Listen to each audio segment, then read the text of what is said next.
Ay, naku. Alam niyo ba guys, ang pangit ko talaga sa personal. As in guys, sa lahat ng video ko, ito lang talaga yung pinakapangit ko. Guys, alam niyo, pagod na ako. So, yung isa kong phone ang gagamitin ko para mag-vlog lang tayo.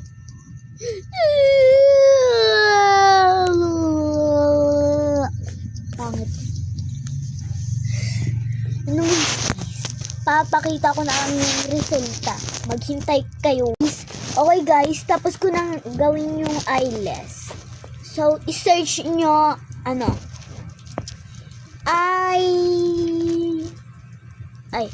Cute Eye 3D.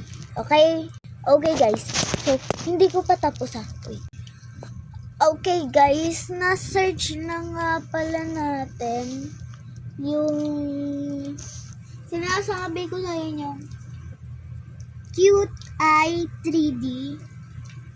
And, i-pick nyo po yung ganito. Yung ganito pong mata. And, alam nyo po ba na mas maganda po kapag ganito yung mukha nyo. And kung na-pick nyo na po yun, pumunta po kayo dito sa dati yung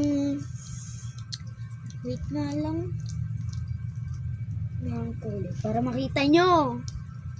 Ayan. Pumunta po kayo dito sa common na face natin. Dun sa common na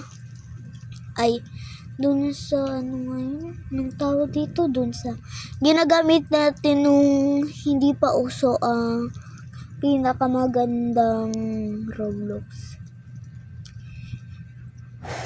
Wait na lang. Yeah. Ito po. Nakikita nyo po ba yung ganyang muka? I-pick nyo po yan. Tingnan nyo po yung mukha natin. Sobrang gorgeous!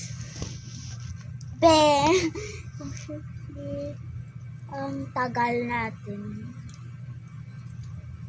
Skip nyo po muna yung video. Ay, ako pala.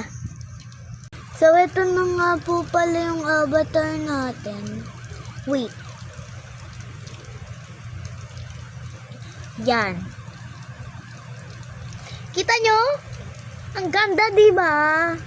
Kabog, diba? Anyways, guys, gabi na nga pala. Bye-bye!